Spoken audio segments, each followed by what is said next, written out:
சரி, தொடங்குவோம். இந்திரஜித்தன் போர் செய்தற்கு முனைந்து போரினை தொடங்குகின்றான். பூணெறிந்த குவடு அணைய தோள்கள் இருபுடை பறந்து உயர, அடல் வலி தூண் எரிந்தனைய விரல்கள் கோதையொடு சுவடு எரிந்தது ஒரு தொழில் பட, சேன் எரிந்து நிமிர் திசைகளோடு மலை செவிடு எரிந்து உடைய, மிடல் வலோன் நான் எரிந்து முறை முறை தொடர்ந்து கடல் உலகம் யாவையும் நடுக்கினான். கடலால் சூழப்பட்ட இந்த உலகம் யாவினையும் இவனது போர் செய்தற்கு வந்த முறை நடுங்க செய்தவன். எப்படி? மிடல் வலோன், வலிமை மிக்கவனாகிய, மிடல்னா வலிமை, மிடல் வலோன் மிடுக்கு என்று சொல்ல இதுல இருந்து வந்ததுதான். மிடல் வலோன் வலிமை உடையவனாகிய இந்திரஜித்தன் பூண் எறிந்த குவடு அணைய, அதாவது குவடுன்னா மலை சிகரம் அல்லது மலைன்னு பொருள். மலை சிகரத்திற்கு அலங்காரம் பண்ண எப்படி இருக்கும், அது போல இவன் உடல்ல தோளுக்கெல்லாம் அலங்காரம் பண்ணி கொண்டு வருகிறானா. ஆகவே அணிகலன்கள் பூட்டப்பட்டதினால ஒளி சிந்தக்கூடிய மலையை ஒத்த தோள்களாம் அவனுக்கு. இயல்பான மலைனா அதுல நாம அலங்காரம் பண்ண மாட்டோம். மலை போன்ற தோள் மேல தோள் அணியெல்லாம் அணிஞ்சிருக்கான். தோள்கள், தன்னுடைய இரு தோள்களும் இருபுடை பறந்து உயர, ரொம்ப நாள் கழிச்சு ஒரு போர்க்களத்துக்கு வரான். அதனால அந்த பூரிப்பினால் அந்த தோள்கள் உயர்ந்தனவாம். இரு பக்கங்களையும் அந்த தோள் இப்படியே திம்மியதான். அடல் வலி தூண் எரிந்தனைய விரல்கள், அழிக்கும் வலிமை உள்ள தூண்களை போலே அமைந்த கை விரல்கள். விரல்களுக்கு என்ன வரணும்னு பாருங்க. மலைகளை போல தோள், ஒவ்வொரு விரலும் தூண் போல இருக்கும். அவ்வளவு உறுதி வாய்ந்த பருத்த நீண்ட விரல்கள். கோதையொடு சுவடு எரிந்தது ஒரு தொழில் பட, விரல் செறி அணிந்து தழும்பு படுதலாகிய ஒரு தொழிலை செய்யவும். இந்த விரல் செறின்றது என்னன்னா, பழைய காலத்துல அதுக்கு போர் வீரர்கள் விரல் செறின்னுவார்கள். இந்த விரல் செறி எதற்கு பயன்படுத்தப்படும்னாக்க, நம்ம மோதிரம்னு பொதுவா சொல்லக்கூடாது. விரல் செறினா ஷெரினாலே மோதிரம்னு ஒரு பொருள். இங்க விரல் செறின்னு சொன்னதன் காரணம் என்னன்னாக்க, வில்வித்தையில சிறந்தவர்கள் என்ன பண்ணுவார்கள்னா, இந்த 4 விரல்களுக்கும் வளையங்களை போட்டுக்கொண்டு, அந்த வளையங்கள்ல இருந்து ஒரு மெல்லிய சங்கிலி வந்து மணிக்கட்டுல ஒரு வளையத்தோட பொருந்தி, மணிக்கட்டுல இருந்து ஒரு நீளமான உலோக தகடு அந்த முழங்கை வரைக்கும் வந்திருக்கும். எதற்குன்னா, இந்த வில்லுல நாணை இடுத்து விடுகின்ற பொழுது, அந்த அம்பு வெளி போகின்ற பொழுது நான் கையை உரசி கொண்டே போகும். நல்ல வேகத்தோடு உரசி கொண்டு போகும். அப்ப அந்த கையினது உட்பகுதிக்கு நீங்க பாதுகாப்பு வைக்கலைன்னா உங்க தசையை அது தீத்து விடும். அதனால அந்த தசைய பித்து விடக்கூடாது என்பதற்காக ஒரு உலோகத்துல ஒரு ஷீல்டு மாதிரி போட்டிருப்பான். அந்த ஷீல்டு கையில இருக்கக்கூடிய ஒரு வளையத்துல சேர்க்கப்பட்டிருக்கும். அந்த வளையம் கையில இருக்கக்கூடிய ஆழிகளோடு செறிகளோடு சேர்க்கப்பட்டு சங்கிலியால் பிணைக்கப்பட்டு, இது ஒரு போர்க்கு போகக்கூடியவர்கள் அணியக்கூடிய ஒரு, அது போட்டு போட்டு தழும்பு ஏறி இருக்கான் கையில அவனுக்கு. அந்த விரல் செறி போட்டு தழும்பாயிருக்குன்னா இப்ப எவ்வளவு முறை அவன் வில்ல பயன்படுத்தி இருக்கணும். சேன் எரிந்து நிமிர் திசைகளோடு மலை, நீண்ட தூரம் பரவி பறந்த திசைகளும் மலைகளும் செவிடு எரிந்து உடைய, செவிடு படும்படி. இந்த இந்திரஜித்தன் வரக்கூடிய அந்த தேர் ஒலி, அவனை தொடர்ந்து வரக்கூடிய வீரர்களது ஒலி, அவர்களால் கை கொள்ளப்படக்கூடிய ஆயுதங்கள் ஒலி எல்லாமே எல்லா திக்குகளிலும் செவிடு அடைய செய்ததாம். நான் எறிந்து வில்லினது நாணை இவைகளுக்கு மேலாக ஒலித்தான். அந்த வில்லினது நான் ஒலி கேட்டு திக்குகளெல்லாம் செவிடாயின. முறை முறை தொடர்ந்து அந்த ஒலி, நாணினது ஒலி வரிசை வரிசையாக அலை அலையா வருகிறது. நமக்கு தெரியும், ஒரு ஓசை ஒலி அலைகளாகத்தான் போகும். ஆகவே அந்த நாணினுடைய அதிர்வு அப்படியே ஒலி அலைகளாக போய்கொண்டே இருக்க எல்லா திக்குகளையும் அது சென்று சேர்ந்து எல்லா திக்குகளையும் செவிடு அடைய செய்ததாம். கடல் உலகம் யாவையும் நடுக்கினான். கடலால் சூழப்பட்ட இந்த உலகம் முழுவதையும் நடுங்கச் செய்தான். அப்படிப்பட்ட ஒரு வீரத்தோடு படையெடுத்து வந்தான். சிங்க ஏறு கடல் போல் முழங்கி நிமிர் தேர் கடாய் நெடிது செல்க என அங்கதாதியர் அணுங்க வானவர்கள் அஞ்ச வெஞ்சின அனந்தன் மா சங்க பால குளிகாதி வால் எயிறு தந்த தீவிடம் உமிழ்ந்து சார் வெண்கண் நாகம் என வேகமாய் உருமு வெல்க வெங்கணைகள் சிந்தினான். சிங்க ஏறு, ஆண் சிங்கத்தை போன்றவனாகிய இந்திரஜித்தன் கடல் போல் முழங்கி, கடலினது அலைகளினது ஆரவார ஒலி போல இவன் முழக்கம் செய்து கொண்டு நிமிர்த்தேர், பெரியதோ உயர்ந்த தேரினில் ஏறி வருகிறான். கடாய் நெடிது செல்க என பகைவர்களினுடைய படையை பிளந்து கொண்டு எவ்வளவு தூரம் முன்னால் போக முடியுமோ போகணும். அதற்கு தனி வீரம். எதிரிகளினது படையை பிளப்பதே பெரிய விஷயம். அந்த படையை பிளந்து எவ்வளவு தூரம் வேண்டுமானாலும் நெடிது உள்ள போ. ஏனென்றால் அவனுக்கு தன்னுடைய வீரத்தின் மீது நம்பிக்கை. எவ்வளவு தூரம் போனாலும் எத்துணை வானர வீரர்கள் சூழ்ந்தாலும் அவர்களை அழிக்க முடியும் என்பது அவன் ஆற்றலின் மீது வைத்த நம்பிக்கை. செல்க என்று தேர்ப்பாகனிடம் கூறி அங்கதாதியர் அணுங்க, அங்கதன் அவனை தொடர்ந்துள்ள ஏனைய வானர தலைவர்கள், ஏனைய பிற வானர வீரர்கள் அச்சம் கொள்ளும்படி வானவர்கள் அஞ்ச, தேவர்கள் இது எப்படி இந்த போர் முடியுமோன்னு பயப்பட ஆரம்பித்தார்களாம். வானத்தில் இருந்து கொண்டு உருமு வெல்க, இடிகளும் வெட்கம் அடையக்கூடிய அளவினுக்கு அந்த அம்பு செல்லக்கூடிய வேகம், அது இலக்கை தாக்கக்கூடிய ஆழம், இந்த நாள் எழுப்பப்படக்கூடிய ஒலி இடியை காட்டிலும் பெரியதாக இருந்தது. வாள் எயிறு ஒளி பொருந்திய பற்கள் தந்த தீவிடம் உமிழ்ந்து சார், வெளிப்படுத்தக்கூடிய கொடிய தீ போன்ற நஞ்சை கக்கி கொண்டு வருகின்ற ஒவ்வொரு அம்பும்.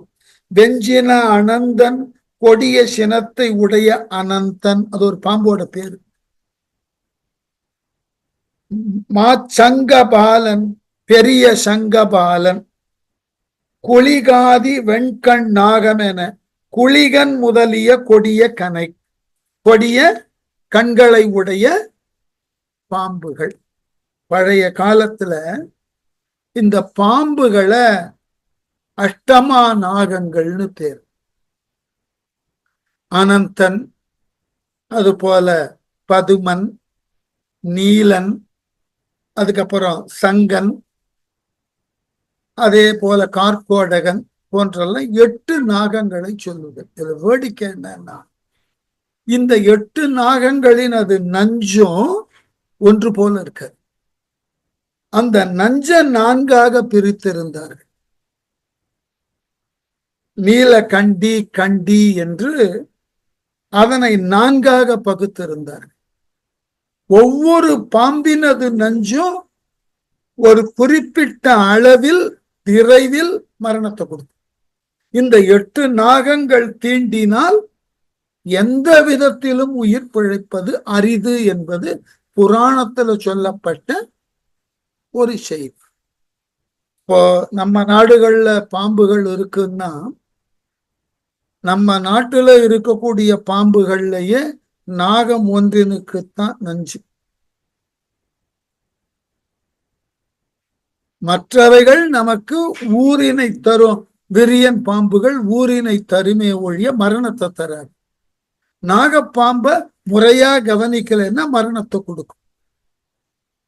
இந்த மாதிரி மரணத்தை தரத்தக்க கொடிய நஞ்சினை கொண்டுள்ள பாம்புகள் உலக அளவுல பார்த்தீர்கள் என்றால் அமெரிக்க நாடுகள்லையும் ஆப்பிரிக்க நாடுகள்லையும் இந்த ராட்டில் ஸ்நாக்னு ஒண்ணு இருக்கும். அதுக்கு பேர் வைப்பர்னு பேர். கிளுகிளுப்பை பாம்பு. அது கடுமையான நச்சினை கொண்டு இருக்கக்கூடிய. அதனால நம்ம புராணங்கள்ல பார்த்தீர்கள் என்றால் சில பாம்புகள் தங்களினது மூச்சு காற்று நச்சாக வெளியேறும். சில பாம்புகளினது நஞ்சு எத்துணை குறுகிய நேரத்துல தலையை அடைந்து மரணத்தை சம்பதிக்கும் குறிப்பு எழுதியிருக்கிறார்கள். அதனால மேலே சொல்லப்பட்ட இந்த 4 கொடிய நாகங்களின் வேகமும் அவைகளால் தரக்கூடிய நஞ்சினை போலும் வேகமாய் வெங்கனை சிந்தினான், கொடிய அம்புகளை செலுத்தினான் இந்திரஜித்தன். அப்ப இந்த அம்புகள் வேகமாக போயின, இடியை போல் தாக்கின இந்த மேலே சொல்லப்பட்ட பாம்புகளினது விஷத்தை போல பாய்ந்தவர்கள் மீது உடனுக்குடனாக உயிரை இந்த அம்புகள் வவ்வின. அந்த அளவினுக்கு அம்புகளை விரைவாக இலக்கு நோக்கி அழுத்தமாக, அதனால் மரணம் சம்பவிக்க கூடிய அளவிலே அம்பை செலுத்த வல்லவன் இந்திரஜித்தன். சுற்றும் வந்து கவி வீரர் வீசிய சுடர் தடங்கல் வரை தொல் மரம் இற்று ஒடிந்து பொடியாய் உதிர்ந்தன, எழுந்து சேனிடை இழிந்த போல் வெற்றி வெங்கனை படப்பட தலைகள் விண்ணினூடு திசை மீது போய் அற்று எழுந்தன விழுந்து மண்ணிடை அழுந்துகின்றன அனந்தமா. வெற்றி வெண்கனைகள் படப்பட இந்திரஜித்தனால் எய்யப்பட்ட வெற்றி பொருந்திய கொடிய அம்புகள் மேலும் மேலும் தொடர்ந்து வந்து கொண்டிருப்பதினால் கவி வீரர், கவினா வானரம், வானர வீரர்கள் சுற்றும் வந்து வீசிய இந்திரஜித்தனை சுற்றி சுற்றி போர் செய்கிறார்கள். அந்த வானர வீரர்கள் வீசக்கூடிய சுடர் தடங்கல் வரை ஒளி உடைய கற்கள், மலைகள், தொல் மரம், பெரிய பெரிய மரங்களை எல்லாம் எடுத்து வீச அத்தனையும் பொடி பொடியாக ஆயினதான் இந்திரஜித்தன் அம்புகளினால் இற்று ஒடிந்து பொடியாய் உதிர்ந்தன.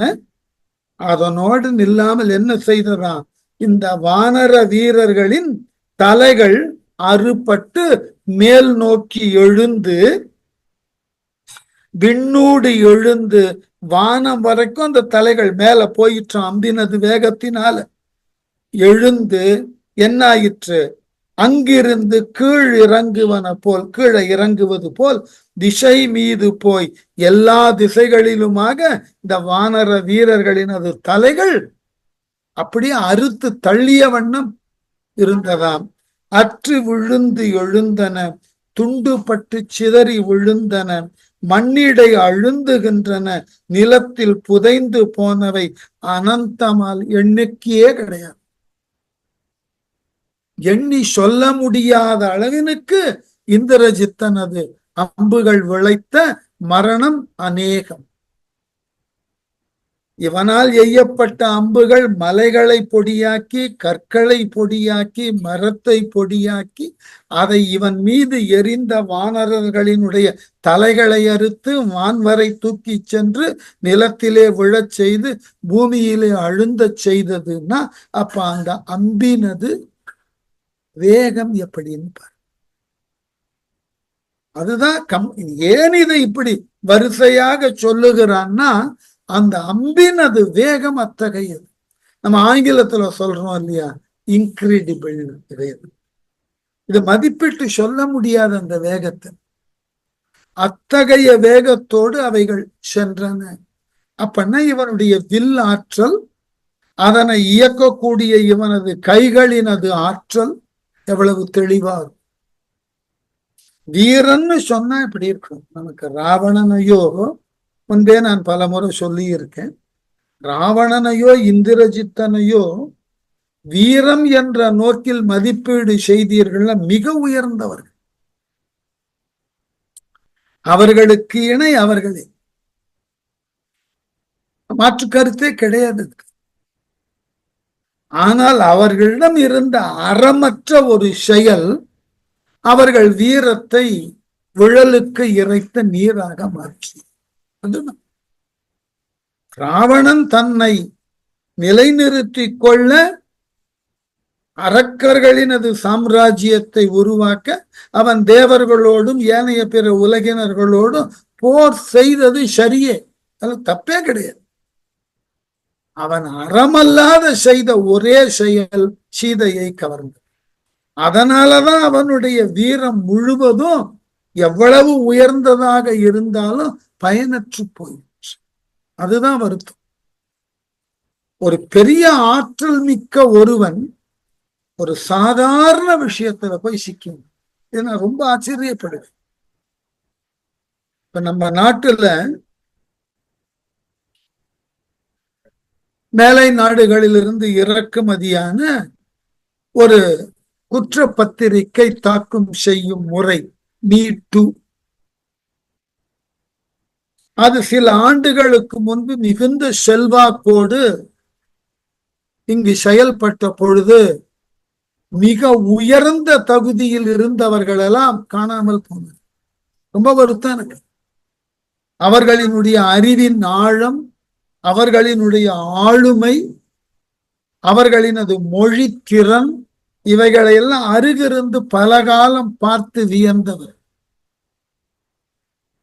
அவர்களெல்லாம் இந்த மீ2 என்கின்ற ஒன்றின் காரணமாக முற்றிலுமாக தங்கள் தகுதி இழந்து தனிமைப்படுத்தப்பட்டு அதில் ஒரு சிலர் இறந்தும் போனார்.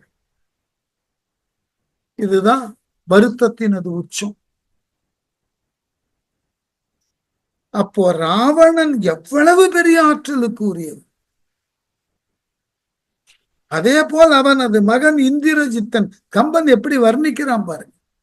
அவனினுடைய அம்பினது ஆற்றல் எத்தகையது. இவ்வளவும் இருந்தும் அவர்கள் ஏன் இந்த போர்க்களத்துல தோற்றார்கள்னா அறம் அவர்களிடம் இல்லை. அதுதான் பெரிய சிக்கல்.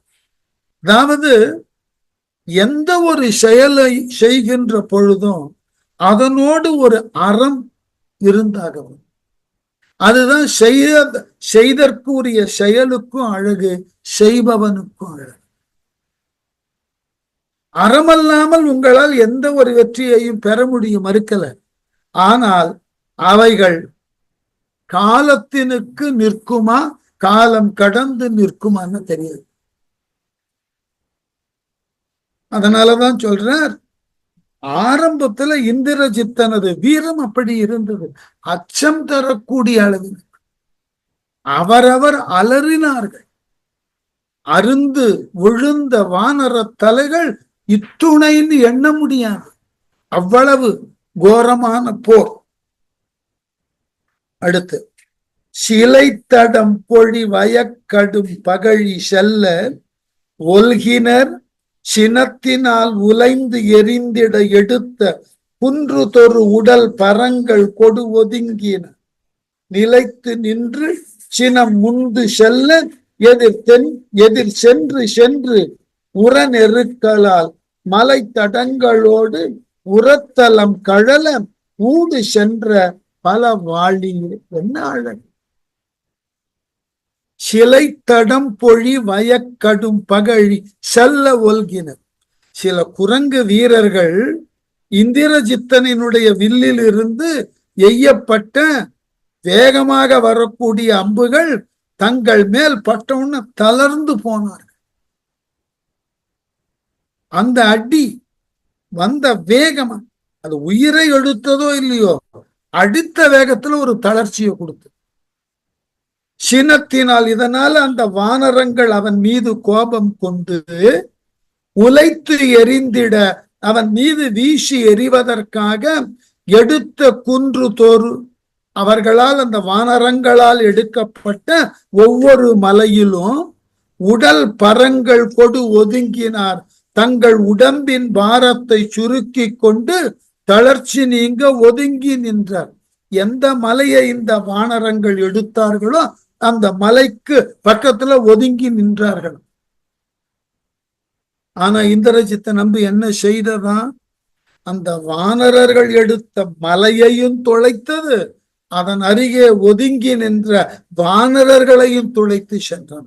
பாருங்களேன், நிலைத்து நின்று அவ்வாறு ஒதுங்கி பாதுகாவலாக நின்ற வானரர்கள் சினம் முந்து செல்ல, சினம் தங்களை இழுத்து கொண்டு முன்னே செல்லுதலால் எதிர் சென்று சென்று உர நெருக்கலால் எதிரிலே போய் அந்த இந்திரஜித்தனை நெருக்கலாம் என்று முயன்ற பொழுது மலைத்தடங்களோடு அவர்கள் கையிலே தாங்கி இருக்கக்கூடிய மலைகளோடு உரத்தலம் கழல அவற்றில் மறைந்து கொண்டுள்ள அவர்களது மார்பிலே பட்டு மலையையும் பிளந்து அதனை தாங்கி நின்ற வானரர்களினது மார்பையும் பிளந்து பல வாளிகள் பல அம்புகள் ஊடு சென்றன, ஊடுருவி சென்றன. எப்படி இது எவ்வளவு வேகம்னு பாருங்க. உதாரணமா பழைய காலத்துல போர்க்களத்துல கேடகம்னு ஒண்ணு வச்சிருப்பாங்க, உலோகத்தால் ஆனது.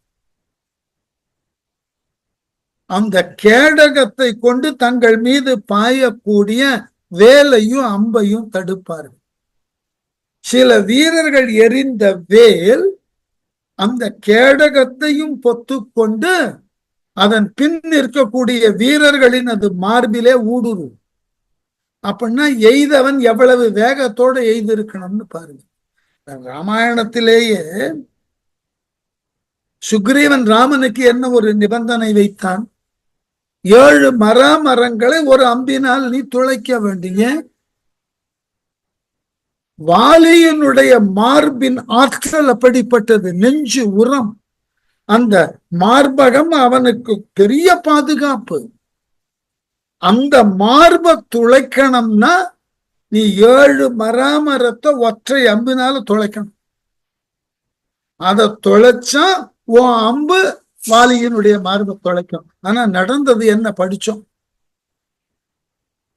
அம்பு பட்ட உடனே வாலி புடிச்சுட்டான், அதை தடுத்துட்டான்.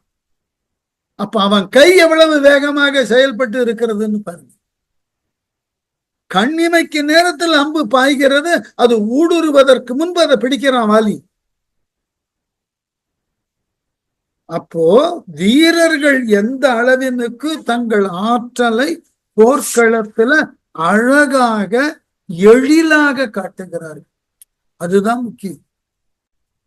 யார் வேணா போர் செய்யலாம். நான் ரொம்ப ரசித்து சொல்லக்கூடிய இடம். யார் வேணா போர் செய்யலாம். ஆனால் போர் செய்வதினை ஒரு கலை நுணுக்கத்தோட செய்தல் என்பது பெரிய விஷயம். அது ரொம்ப பெரிய விஷயம். கொல்லுதல் தான் போர்க்களம், மறுக்கல. ஆனால் கொல்லுதலிலும் ஒரு அழகு இருக்கும். உண்மை இல்லைன்னா அந்த போர்க்களம் ஒரு எழிலான கலையை வெளிப்படுத்தும் இடமா இருக்காது. அதாவது ஒரு மன்னன் வாழ் வீசுகிறான்னா அந்த வாழ் வீச்சு அவன் கையில் அது சுழலக்கூடிய முறை அது ஒரு அழகினை தர வேண்டும். எதிரிகளின் மீது படுகின்ற பொழுது அது படுவதும் எடுப்பதும் தெரியாமல் அவ்வளவு நளினமாக இருக்கணும். காயம் மட்டும்தான் தெரியும். அந்த அளவினுக்கு அன்றைய வாழ் வீரர்கள் வில் வீரர்கள் இருந்திருக்கிறார்கள். ஆகவே அந்த தாங்கள் எடுத்த மலைகளுக்கு பின்பு மார்புக்கு முன்னாடி அந்த மலைகளை பிடித்து கொள்ள அந்த மலையையும் ஊடுருவி பின்னிருந்த வானர வீரர்களின் மார்பையும் ஊடுருவியது என்று சொன்னால் அப்ப இந்திரஜித்தனினுடைய அம்பின் வேகம் எப்படின்னு பாரு. அடுத்து முழுத்தம் ஒன்றில் ஒரு வெள்ள வானரம் முடிந்து மாழ்வன தடிந்து போய் கழுத்த கைய நிமிர் கால வால பல கண்டமானபடி கண்டு நேர் எழு தொடர்ந்த படர் தோள்களால் எரிய எற்ற அற்றன எழுந்து மேல் விழுத்த பைந்தலைய வேணுமால் வரைகள் வீசி வீசி உடன் வீழுமால். முழுத்தம் ஒன்றில் ஒண்ணுமில்ல, முகூர்த்தம் என்பத எதுகை மோனைக்காக முழுத்தம்னு சொல்லியிருக்க. ஒரு முகூர்த்தம் என்பது 2.5 நாழிகை. ஒரு நாழிகை என்பது 24 நிமிடம். 2.5 நாழிகைனா 60 நிமிடம். அதான் ஒரு முகூர்த்த நேரம்னு சொல்லக்கூடிய கால அளவு. சில மரபுகள்ல ஒரு முகூர்த்தம் என்பது 2 நாழிகை என்றும் விளக்கப்பட்டிருக்கிறது. ஆனால் இயல்பாக 2.5 நாழிகை தான் ஒரு முகூர்த்தம். ஒரு முகூர்த்த காலத்தில் இந்த 1 மணி நேரத்துக்குள்ள ஒரு வெள்ள வானரம், ஒரு வெள்ளம் என்று அளவு கொண்ட வானரப்படைகள். வெள்ளம் என்பது அன்றைக்கு இருந்த மீ உயர் அளவு, அக்ரோனி, அதுக்கு மேல வெள்ளம். வானரப்படைகள் முடிந்து, தங்கள் ஆயுள் முடிந்ததாம். இந்திரஜித்தன் 1 மணி நேரத்துக்குள் அவ்வளவு வேலை பண்ணிருக்க. தடிந்து போய் மாழ்வன, துணிப்பட்டு போய் இறந்து விழுகின்றன, வெட்டப்பட்டு விழுந்தன ஒரு வெள்ள சேனைகள். கழுத்தை உடையன, கைகளை உடையன, நிமிர் கால நீண்ட கால்களை உடையன, வால வாலினை உடையன, பல கண்டமானபடி நேர்கண்டு. இவ்வாறு வானரங்கள் பல துண்டுகளாக கீழே கிடந்தன. கைகள் தனியா, கால்கள் தனியா, வால் தனியா, கழுத்து தனியா. அந்த அளவினுக்கு மிக கோரமாக இந்திரஜித்தன் போர் செய்திருக்கிறான். ஆகவே எழு தொடர்ந்த படர் தோள்கள் இரும்பு தூண் போன்று அகன்ற பெரிய தோள்களினால் எரிய ஏற்ற மேல் எழுந்து அவன் இந்திரஜித்தனை எரிவதற்கும் மோதுவதற்கும் வானத்தில் பாய்ந்து எழுந்து சென்று விழுத்த பைந்தலைய அவன் செலுத்திய அம்புகளால் தள்ளப்பட்ட பசுமையான தலைகளை உடைய குரங்குகள் வேணுமால் வரைகள் வீசி வீசி மூங்கில்கள் வளர்ந்த பெரிய மலைகளை இந்திரஜித்தன் மீது வீசி வீசி அற்றன உடல் வீழுமால் தலைகளும் மலைகளும் அழிய தாமும் ஒரு சேர விழும். தன்னை எந்த ஒரு விலங்கும் எந்த ஒரு மலையும் மரமும் தாக்க ஒணாத அளவினுக்கு இந்திரஜித்தன் தடுத்து போர் செய்தான். வானர வெள்ளத்தை அழித்து போர். அற்ற பைந்தலை அறிந்து சென்றன அயில் கடும் கனை வெயில்கள் போல் புற்று அடைந்த கொடுவெவ் அராவின் நெடு நாகலோகமது புக்கவால் பெற்ற வெள்ளிடை விரைந்து போவது ஒரு மேடு பள்ளம் வெளி இன்மையால் உற்ற செங்குருதி வெள்ளம் உள்ள திரை ஓத வேலையோடும் ஒத்ததால். ஒரு அழகான கற்பனை. இத அழகான அந்த கற்பனைய இந்த அழகோட பார்க்கலாம். எப்படின்னு பாருங்க. அற்ற பைந்தலைய, அறுபட்ட பசுமையான தலைகளை, வானரங்களின் தலைகள் இந்திரஜித்தன் அம்புகளினால் அறுபட்டே கிடக்கின்றன. அறிந்து சென்றன, அப்படியே வெட்டி கொண்டே போயிற்று. ஒற்றை அம்பு இல்ல, சரமாரியாக வந்த அம்புகள் இலக்கு தவறாமல் வானரங்களின் கழுத்துல பட்டு பட்டு தலையை அறுத்து கொண்டே போயின. அயில் கடும் கனை, கூர்மையையும் வேகத்தையும் உடைய இந்திரஜித்தனது அம்புகள் வெயில்கள் போலவும். ஏன் வெயில்கள்னா, இந்த கலிங்கத்து பரணிய பார்த்தா தெரியும். இந்த பரணி இலக்கியத்துல இந்த பாலை நிலத்தை பாடும் மரபு உண்டு. ஏன்னா கொற்றவை இருக்கக்கூடிய நிலம் பாலை நிலம். அதுல ஜெயங்கொண்டார் எழுதுவர், இந்த பாலை நிலத்துல நீர் பசை அற்று போனதினால நிலங்கள் எல்லாம் வெடித்து கிடக்கின்றன. வானத்தில் இருக்கக்கூடிய சூரியனது கொடுமையான அந்த வெப்பமான ஒளி கிரணங்கள் அந்த நிலவெடிப்பின் ஊடாக சென்று நிலத்தின் ஆழ்பகுதிக்கு போனதனால நிலத்தின் ஆழ்பகுதியில் இருந்த அந்த நெருப்பு குழம்பு கூட இந்த சூரியனது வெப்பத்தை கண்டு நடுங்கியது. பூமிக்கு உள்ள குழம்பு நிலையில வெப்பம் இருக்கு. அது ரொம்ப பெரிய அளவிலான வெப்பம். அதை மெஷர்லாம் பண்ண முடியாது. பூமிக்குள்ள போக போக வெப்பம் கூடிக்கொண்டே போகும். வாய்ப்பு இருக்கிறவர்கள் கணத்துல இறங்கி பார்த்தீங்கன்னா தெரியும்.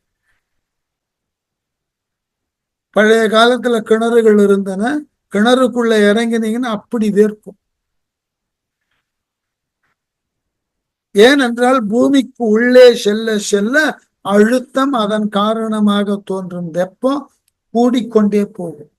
அந்த பூமியின் மைய பகுதிக்கு போனீங்கன்னா அங்கு இருக்கக்கூடிய வெப்பம், அந்த குழம்பினது வெப்பம் சில 100,000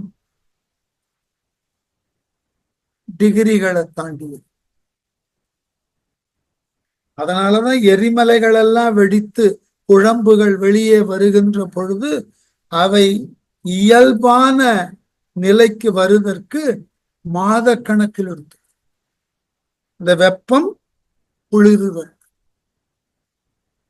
அது போல இங்க சொல்ற இந்த வெயில்கள் போல் பூமியை பிளந்து செல்லக்கூடிய, வெடித்த பூமியின் ஊடாக பிளந்து செல்லக்கூடிய சூரியனது ஒளி போல் புற்று அடைந்த கொடு வெவ் அராவின் நெடு நாகலோகம் அது புக்கவார்.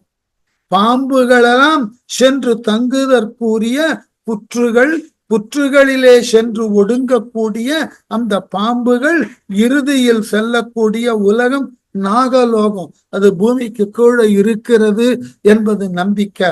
அந்த நாகலோகம் வரைக்கும் சூரியனது ஒளி பாய்வது போல இந்த இந்திரஜித்தனது அம்பு ஊடுருவியது. வெற்ற வெள்ளிடை விரைந்து போவது, வெட்ட வெளியிலே விரைவாக போவது உற்ற செங்குருதி வெள்ளம். அதனால் தோன்றிய இரத்த வெள்ளம் உள்ள திரை இயற்கையாய் உள்ள அலைகளையும் ஓத வேலையோடும் ஒத்தலால் பொங்குதலை உடைய கடலோடு இந்த வானரர் உடலில் இருந்து சிந்திய இரத்தத்தின் பெருக்கப்படுகிறது. அவ்வளவு வேகமாக இந்த அம்புகள் பாதாள உலகினுக்கும் நாக உலகினுக்கும் போயிற்று, வானவெளிக்கும் போயிற்று. போன பக்கமெல்லாம் வானரர்களை கொன்றது. அந்த வானரர்களின் அது உடலில் இருந்து சிந்திய இரத்தம் அலைகளை உடைய கடல்களை போல் இருந்தது. விழிக்கு மேல் விழிய நிற்கின் மார்பிடைய மீளு மேல் முதுக மேனிய கழிக்கு மேல் உயர ஒடு மேல் நெடிய கால வீசின் நிமிர் கைய வாய்த்தெழிக்கு மேல் அகவும் நாவ சிந்தையின் உண்ணு மேல் சிகரம் யாவையும் பழிக்கும் மேனிய குரங்கின் மேல் அவன் விடும் கொடும் பகழி பாய. சிகரம் யாவையும் எல்லா மலைகளையும், பழிக்கும் மேனிய குரங்கின் மேல் பழிக்கத்தக்க வலியையும் பெரிய தன்மையையும் உடைய உடம்புகளை உடைய குரங்குகள், மலையை போல ஆற்றலும் மலையை போல உயரமும் பருமனும் உடைய பல குரங்குகள் மீது அவன் விடும் கொடும் பகழி பாயவே அந்த இந்திரஜித்தன் செலுத்தக்கூடிய கொடிய அம்புகள் பாய்வதினால் விழிக்கு மேல் விழிய அந்த வானரங்கள் அப்படியே திகைத்து பார்க்கின்றனவாம். திகைத்து பார்த்து நிற்கின் மார்பிடையில் அப்படி நிற்கக்கூடிய வானரங்களின் மார்புகளின் மீது மீளு மேல் முதுக புறங்காட்டி ஓடும் என்றால் முதுகுகளிலும் பாய்கும். எதிர்த்து நிற்கக்கூடிய வானரங்களின் மார்பில புறமிட்டு ஓடக்கூடிய வானரங்களின் முதுகில் அவ்வளவு வேகமாக பாய்கிறது. கழிக்கு மேல் மேனியே விலகி தப்ப முயலுமாயின் உடம்புகளின் மீதும் உயர ஒடுமேல் நெடிய கால உயர குதித்து தப்பி ஓடுமானால் நீண்ட கால்களின் மீதும். எங்கெல்லாம் இலக்கு வைக்கிறான் பாரு.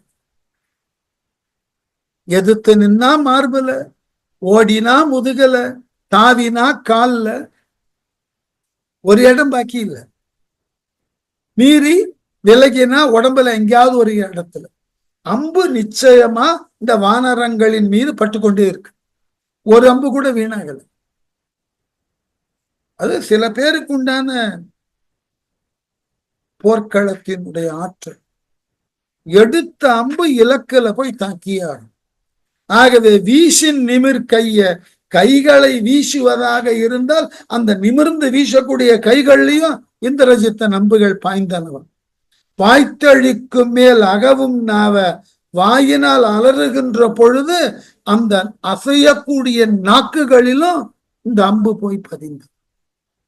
சிந்தையில் உண்ணுமேல் மனத்தினால் நினைக்குமாயின் அந்த அம்புகள் மனத்தின் மீதும் சென்று பாய்ந்தன.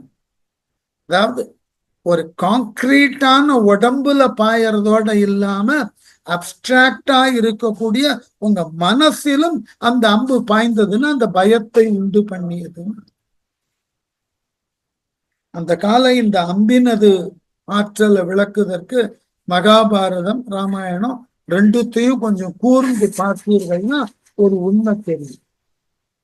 இந்த வில் வித்தை என்பது பல்வேறு விதமான கணித சாஸ்திரங்களுக்கு உட்பட்டது. ஆச்சரியமான விஷயம். கணிதம் மட்டுமல்ல, அதுல இயல்பியல் விளக்கங்களும் இருக்கும். சில அம்புகள் ஒலி எங்கிருந்து தோன்றுகிறதோ அந்த ஒலி இருந்த திக்கை நோக்கி அம்பினை எய்தால் ஒலி வந்த திசையில் உள்ள இலக்கிலே சென்று சரியாக. அந்த காலத்தில் இதற்கெல்லாம் பயிற்சி கொடுக்கப்பட்டிருந்தது. ஒரே நேரத்தில் பல 100 அம்புகள் ஒரு இலக்கில பாய வைப்பது. அதுபோல கண்ணை கட்டி கொண்டு ஏற்படுத்தக்கூடிய ஒரு சிறு அதிர்வை கொண்டு அந்த இலக்கிலே ஒரு வேடிக்கையாக சொல்லுவார்கள்.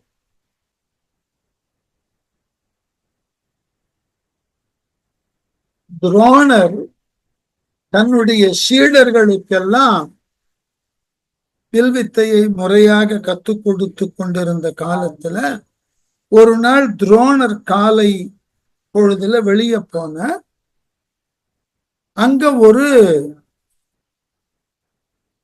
ஓநாய் இறந்து கிடந்தது.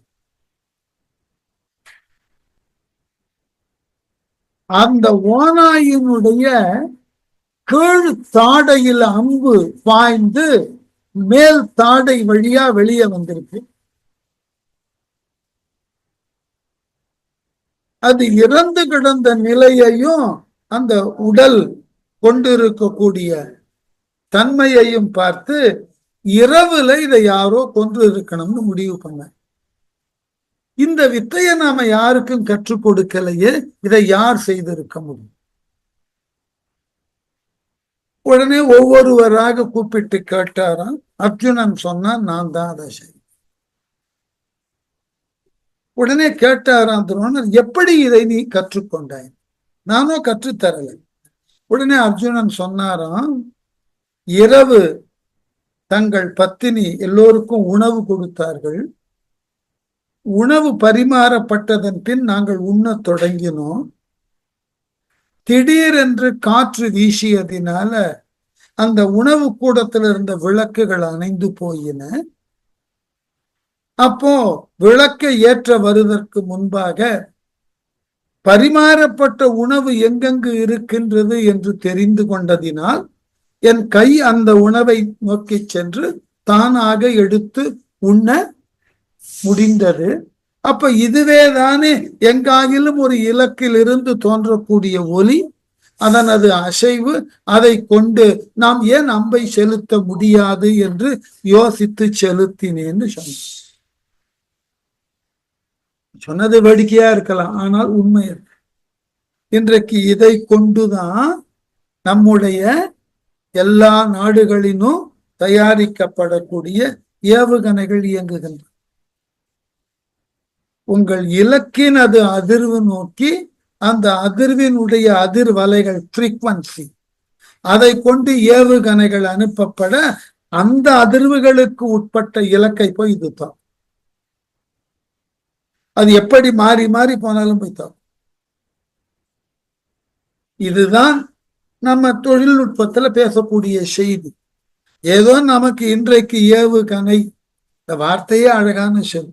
ஏவுதல்னா செலுத்தல், கணைன்னா அம்புன்னு தான் தமிழ்ல. அப்போ எய்யப்படக்கூடிய அம்பு போலே இந்த ஆயுதங்கள் செல்லுகின்றன. இன்றைக்கு கெமிக்கல் வெப்பனா போயின்னு இருக்கு, அன்றைக்கு முழுக்க முழுக்க மனித ஆற்றலினால் வெளிப்பட்டது.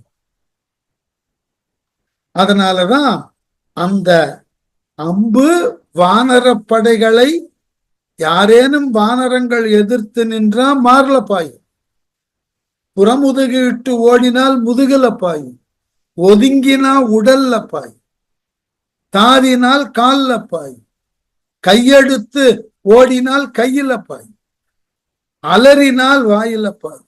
ஐயோ, இப்படி அம்பு கொடுமையாக இருக்கிறதுன்னு நினைத்தால் அந்த நினைவிலும் அம்பு பாயும். கம்பனுடைய அழகு அந்த அளவினுக்கு இந்திரஜித்தனினுடைய வில்லாற்றல் இருந்தது. மொய்யெடுத்த கனை மாறியால் இடை முடிந்தது ஒன்றும் முறை கண்டிலார், எய்விடத்து எரியும் நாணின் ஓசை அல்லது யாதும் ஒன்று செவி உற்றிலார், மெய் எடுத்த கவி வள்ளம் யாவையும் விழுந்து போன எனும் விம்மலால் கையெடுத்தன குரங்கின் ஓடும் முறை கண்டு தேவர்கள் கலங்கினார். இதை விட ஒரு போர்க்களத்தை நளினமா சொல்ல முடியும். என்னாயிற்றான், மொய்யெடுத்த கனை மாறியால், மொய்யின்னா வீரம் அர்த்தம், மொயம்புன்னா வீரம், அது மொய்ன்னு நிற்கும். வீரத்தோடு இந்திரஜித்தனால் எய்யப்பட்ட அம்புகள் என்கின்ற மழை வானர சைன்யங்களை தாக்க இடை முடிந்தது ஒன்றும், இடையில் நடந்த செயல்கள் ஒன்றையும் முறை கண்டில, யாரும் காணல. என்ன நடந்ததுன்னு தெரியாது. அம்பு எடுத்தது தெரியும், மழை போல வந்தது தெரியும், வானரர்கள் மீது பட்டது தெரியும், வானரர்கள் மடிந்து போன. பழைய இடத்துல கம்பன் சொன்னான் இல்லையா, எடுத்தது கண்டனர் இற்றது கேட்டனர், அதை மாத்தி சொன்னான் இந்த இடத்துல. முறை கண்டில, முறையாக யாருக்கும் தெரியல. எப்படி இந்த இந்திரஜித்தன் அம்பை எய்யறான்னு யாருக்கும் தெரியல. எய்விடத்து அவன் அம்ப வைத்து வில்லிலிருந்து எய்யக்கூடிய அந்த நேரம், எய்விடம்னா வில்லிலிருந்து அம்பை வைத்து இயக்கக்கூடிய இடம். எரியும் நாணின் ஓசை அளவு, அந்த நான் ஓசை மட்டும்தான் காதுல கேட்கணும். எப்ப அம்பை எடுக்கிறான், எப்படி வைக்கிறான், எவ்வளவு வேகமா விடுறான், அதெல்லாம் யாருக்குமே தெரியல. அந்த ஒவ்வொரு முறையும் அந்த அம்பு விடும்போது எழுப்பப்படக்கூடிய நான் ஒலிதான் அவர்களுக்கு கேட்கிறதா. அம்பு வைத்ததோ நானை இழுத்ததோ விட்டதோ ஒண்ணுமே பார்க்க முடியல. அவ்வளவு மைக்ரோ செகண்ட்ல பறக்கிறது.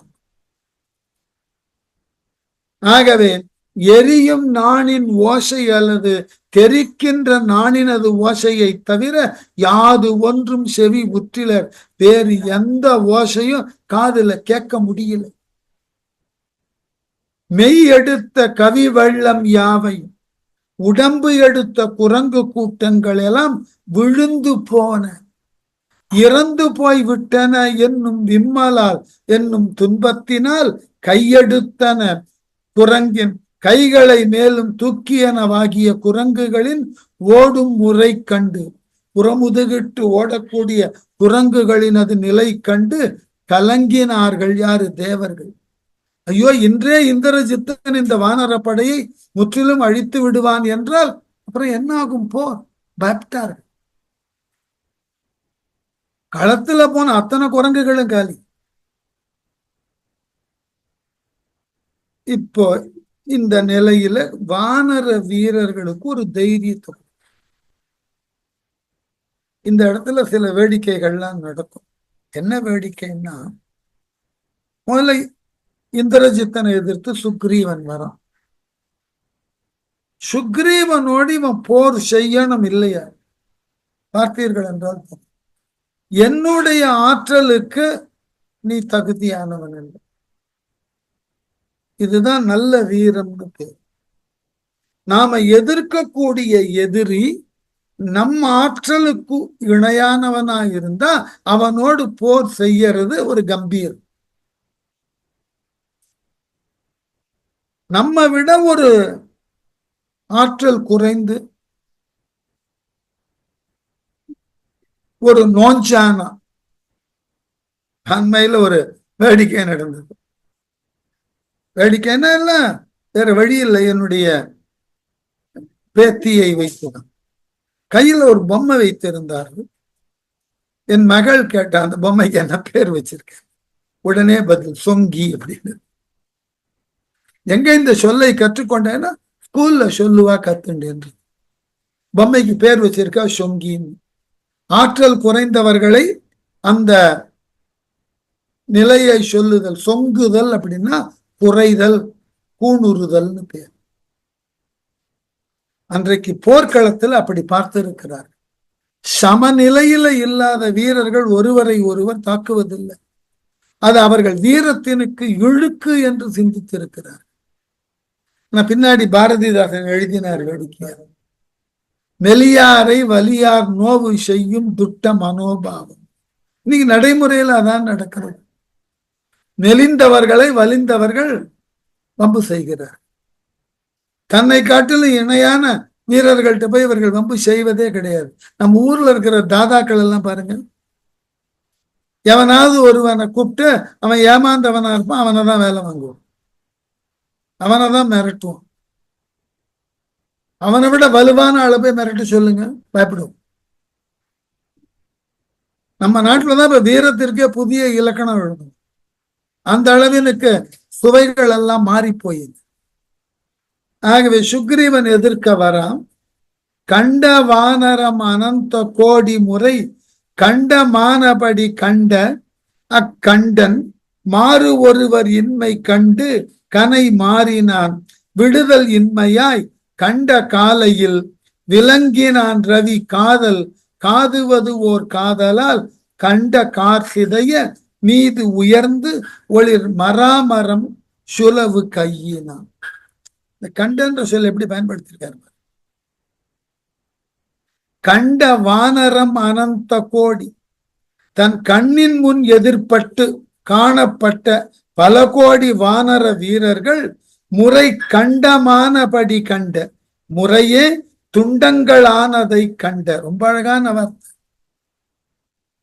இந்த கண்டமானதுன்றது துண்டுகளானதுன்றது பொருள்ல கையாளுறோம் இல்லையா? இது அப்படியே இங்கிலீஷ்ல கையாண்டு இருக்கோம் பாத்தீங்களா? கண்டம் பண்ணிடுவேன். தமிழ்ல இருந்து போன சொல். ஆங்கிலத்துக்கு தமிழ் கொடுத்த சொற்கொடை மாதிரி வேற எதுவுமே கிடையாது. அவ்வளவு சொல் இருக்கு. ஆச்சரியமான விஷயம். தொல்லி இலக்கியங்கள்ல கொழுன்னு வரும். பின்னர் நடக்கக்கூடிய செய்தி எதன் அடிப்படையில் நடக்கிறதுன்னு முன்னாடி சொல்லக்கூடிய குறிப்புக்கு கொழுன்னு பேர். அதுதான் இன்றைக்கு ஆங்கிலத்துல க்ளூ. என்ன கொடுமை பாருங்க. நம்ம ஆட்களுக்கு எப்பவுமே என்ன ஆகும்? நம்ம மொழியை விட்டுடுவோம், அடுத்தவன் மொழிக்கு ரொம்ப பாதுகாப்பு கொடுக்கும். இது நம்ம கிட்ட இருக்கக்கூடிய ரொம்ப நெடுநாள் பழக்கம். இல்லைன்னா நம்ம தமிழகத்துல ஏனைய பிற மொழிகள் எல்லாம் செல்வாக்கு பெற்றதோடு மட்டுமல்லாமல் அதை கொண்டு ஆளவுமே செய்திருக்கிறார்கள். எப்படி எங்கிருந்தோ அந்த மராட்டியர்கள் இங்க ஆண்டு இருக்கான், மராட்டிய மொழியை வைத்துக் கொண்டு. தெலுங்கு ஆண்டு இருக்கு, களப்பிரர்களாகிய கன்னடர்கள் ஆண்டு இருக்கு, அரேபியர்கள், பாரசீகர்கள், பிரெஞ்சுக்கா எவனை வாக்கி விட்டு வச்சோம். ஆனால் நம்மிடமிருந்து போன மொழி பெருமளவிலே அவர்கள் மொழியில இடம்பெற்றிருக்கு. வேடிக்கை பார்த்தீங்கன்னா ஒரு சின்ன குறிப்பு தரேன். நல்ல தேர்ந்த தரமான ஆக்ஸ்போர்டு சேம்பர்ஸ் டிக்ஷனரியை எடுங்க. ஒவ்வொரு சொல்லுக்கும் எப்படி விளக்கம் கொடுக்கும்னா, டிக்ஷனரியில நாம என்ன நினைச்சிருக்கிறோம், டிக்ஷனரினாக்க அந்த சொல்லோட பொருளை தெரிஞ்சுக்கிறது மட்டும்தான் அப்படின்னு பயன்படுத்திட்டு இருக்கோம். இல்ல, ஒரு சொல்லுக்கு 8 விதமான செயற்பாடுகள் உண்டு. அடுத்த முறை டிக்ஷனரியை பார்க்கின்ற பொழுது இதை கொஞ்சம் யோசிச்சு பாருங்க. ஒண்ணு, ஒரு சொல் கொடுத்த உடனே அந்த சொல்ல எப்படி உச்சரிக்க வேண்டும்னு குறிப்பு கொடுத்திருப்பார்கள். அதுக்கு பேரு போனலாஜிக்கல் ஃபங்க்ஷன் பேர். அதை எப்படி உச்சரிக்கணும். இப்ப உதாரணம் பாத்தீங்கன்னா, நம்ம ஊர்ல எய்தர்னுவோம், அமெரிக்கன் ஐதர்னுவோம். நம்ம ஊர்ல இட்டினரின்னுவான், அவன் ஐட்டினரி. எப்படி உச்சரிக்க வேண்டும், இதுக்கு பேர் போனலாஜிக்கல் ஃபங்க்ஷன். எல்லா சொல்லுக்கும் இருக்கும். அதுக்கப்புறம் அதனுடைய எட்டிமாலஜிக்கல் ஃபங்க்ஷன், அதனுடைய மூல வேர்ச்சொல் எது. அந்த இடத்துல ஒன்று இது பாரசீக மொழியிலிருந்து வந்தது, இது அரேபிய மொழியிலிருந்து வந்தது, இது பிரெஞ்சிலிருந்து எடுக்கப்பட்டது, இது சான்ஸ்கிரிட்ல இருந்து எடுக்கப்பட்டதுன்னு சொல்லிட்டு வருவோம். எந்த வார்த்தைக்கு முன்னாடி ஆரிஜின் அன்னோன்னு போட்டிருக்கானோ அத்தான வார்த்தையும் தமிழ் வார்த்தை. எவ்வளவு திருட்டுத்தனம் பண்றாங்கன்னு பாரு. அத்தனை வார்த்தையும் தமிழ் வார்த்தை. அப்புறம் இந்த எட்டிமாலஜிக்கல் ஃபங்க்ஷன் முடிஞ்சதுக்கு அப்புறம் பிலலாஜிக்கல் ஃபங்க்ஷன். அந்த சொல் வேறு என்னென்ன பொருட்பட சூழல்களில் கையாளப்படுகிறது. மூணாவது, அந்த சொல் தரக்கூடிய நேரடி பொருள், மார்பலாஜிக்கல் ஃபங்க்ஷன். மார்ஃப்னா பொருள். நாலாச்சா, அந்த சொல் அட்ஜெக்டிவா நின்னா எப்படி நிற்கும். அட்ஜெக்டிவ்னா பண்பு சொற்களா. அப்ப நம்ம சொல்றோம் இல்லையா, அந்த பண்பு சொல்ல சொல்லும் போது மோர், மோஸ்ட் எல்லாம் சேர்த்துக்கிறோம் இல்லையா. சில சொல் அதுவே அந்த மாதிரி மோர் மோஸ்ட் இல்லாம தன்னை மாத்திக்கும். கிளவர், கிளவரர், கிளவரஸ்ட் அப்படி. இந்த மாதிரி அட்ஜெக்டிவல் ஃபங்க்ஷன் சொல். இங்கிலீஷ்ல சில நேரங்கள்ல ஒரு சொல் பெயராவும் நின்றுடும், வினையாவும் நின்றுடும். ட்ரிங்க் எடுத்துக்கிட்டீங்கன்னா, ஐ வாண்ட் டு ட்ரிங்க்னா பொருள் வேற, ஐ வாண்ட் அ ட்ரிங்க்னா பொருள் வேற இல்லையா. அப்ப இந்த ஃபங்க்ஷன். அதன் பிறகு அவைகளினுடைய சொல்லை கொண்டு மாற்றாக பிறந்த சொற்கள். இப்ப டெலின்ற சொல் இருக்கு, அதை பிரிஃபிக்ஸா வைத்துக் கொண்டு பல சொல்ல ஒட்டலாம். Telephone, teleprinter, telepathy, telegraph, telegram. டெலின்ற ஒரு முன்னோட்டை வைத்துக்கொண்டு இவ்வளவு வேலை பண்ணிட்டு போயிடும். இந்த மாதிரியாக ஒவ்வொரு சொல்லுக்கும் இத்துணை செயல்பாடுகளும் டிக்ஷனரியில குறித்திருப்பார்கள். நம்ம பெரும்பாலும் இந்த ஒரு சொல்லோட இத்துணை பயன்பாட்டையும் தெரிந்திருந்தால்தான் அந்த சொல் நமக்கு தெரிகிறதுன்னு பொருள். அர்த்தம் தெரிஞ்சா மட்டும் போதாது. அதனால்தான் மேலை நாடுகள்ல எழுத்தாளர்களினுடைய ஆற்றலை சொல்லும் போது இஸ் மேன் ஆஃப் 4500 வேர்ட்ஸ்.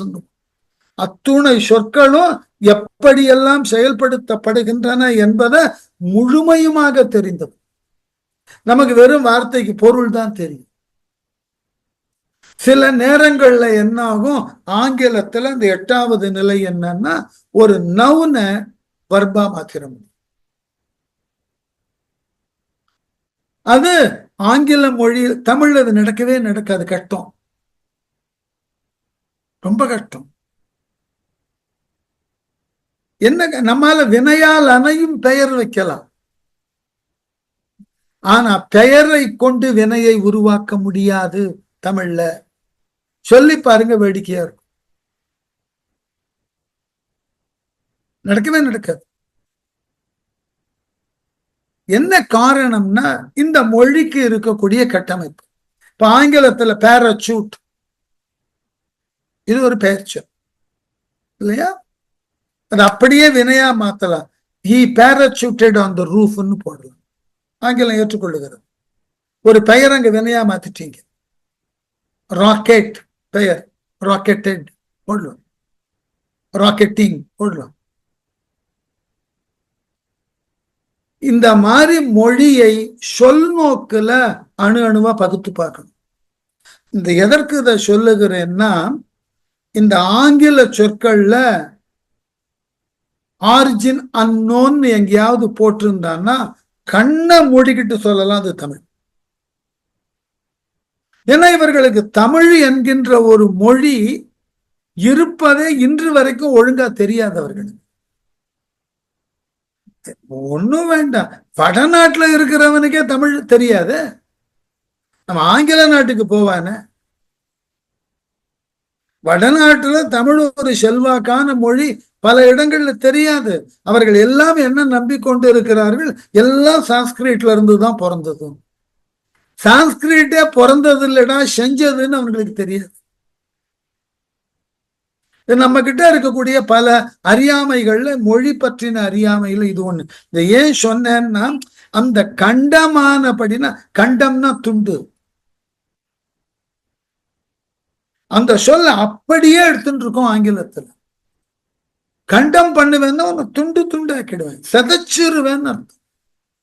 சிதைத்தால் துண்டு துண்டா தானே போகும். ஆகவே கண்டமானபடி, கண்ட அக்கண்டன், அக்கண்டன்னா முள் போன்று கொடியவனாகிய இந்திரஜித்தன். மாறு ஒருவர் இன்மை கண்டு தன்னை எதிர்ப்பதற்கு வேறு ஒருவர் இல்லாததை பார்த்து கனை மாறினான், அம்புகள் செலுத்துவதை நிறுத்தினான். முன்னாடி நின்ன வானர சைன்யம் அத்தனையும் காலி, யார நோக்கி இப்ப அம்பை எய்வது? நிறுத்தினான் கொஞ்சம். விடுதல் இன்மையை கண்ட காலையில் இவன் அவ்வாறு அம்பினை விடாமல் நின்ற பொழுதுல, அந்த மாதிரி சும்மா நின்றதை பார்த்து விளங்கினான் ரவி காதல், விலகி நின்றிருந்தவனாகிய ரவின சூரியன், சூரியனது காதலனாகிய மகன் சுக்ரீவன் காதுவது ஓர் காதலால் அவனோடு எதிர்த்து போரிட வேண்டும் என்ற ஒரு விருப்பத்தினால் கண்ட கார் சிதைய, வானத்தில் காணப்படக்கூடிய மேகங்கள் சிதையும்படி மீது உயர்ந்து ஒளிர் மராமரம், மேலே உயர்ந்து ஒளியை தரக்கூடிய ஒரு பெரிய மராமரத்தை பிடுங்கி எடுத்து சுலவு கையினான், அந்த மராமரத்தை கையிலே சுற்றி கொண்டே இந்திரஜித்தனை நோக்கி வரத் தொடங்கினான். அவன் எவ்வாறு போர் செய்தான் என்பதை அடுத்த வகுப்புல.